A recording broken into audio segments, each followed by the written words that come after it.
മലയാളത്തിന്റെ പൊന്നോമന കണ്ണുണ്ണി, മലയാളത്തിന്റെ പൊന്നോമന കണ്ണുണ്ണി കണ്ണിൽ ആദ്യമായിട്ടാണ് നരേന്ദ്രമോദിയെ നേരിൽ കാണുന്നത്.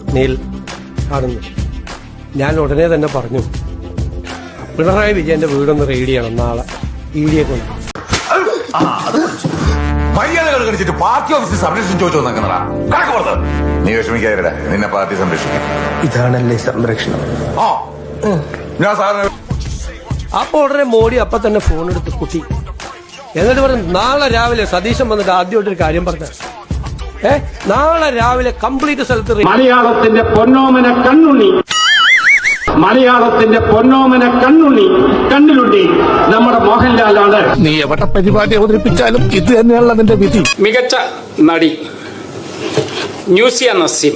എന്തോ എങ്ങനെ നസിയ നസീം, നസ്രിയ നസീം. പണ്ഡിതനാണെന്ന് തോന്നുന്നു, അർത്ഥം പറഞ്ഞൊന്നും കേട്ടില്ലേ. ചിത്രങ്ങള് ഓം ശാന്തി ഓശാന, ബാംഗ്ലൂർ ഡേയ്സ്. മികച്ച പിന്നണി ഗായക ശ്രേയ ഘോഷാൽ. ആരാണ് അതിന് അക്ഷരം പഠിപ്പിച്ചേ? ഘോഷാൽ. ഗാനം വിജനതയിൽ പാതി വഴി തീരുന്നു. How old are you.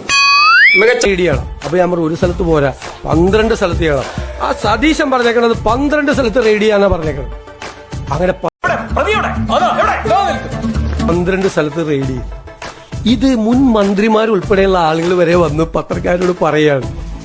ഞാൻ സാറിനെ വിളിക്കാൻ തുടങ്ങായിരുന്നു. ഞാൻ ചിരിക്കണോ അല്ല കരയണോ? പിണറായി വിജയൻ ഇതൊന്നും പറയില്ല.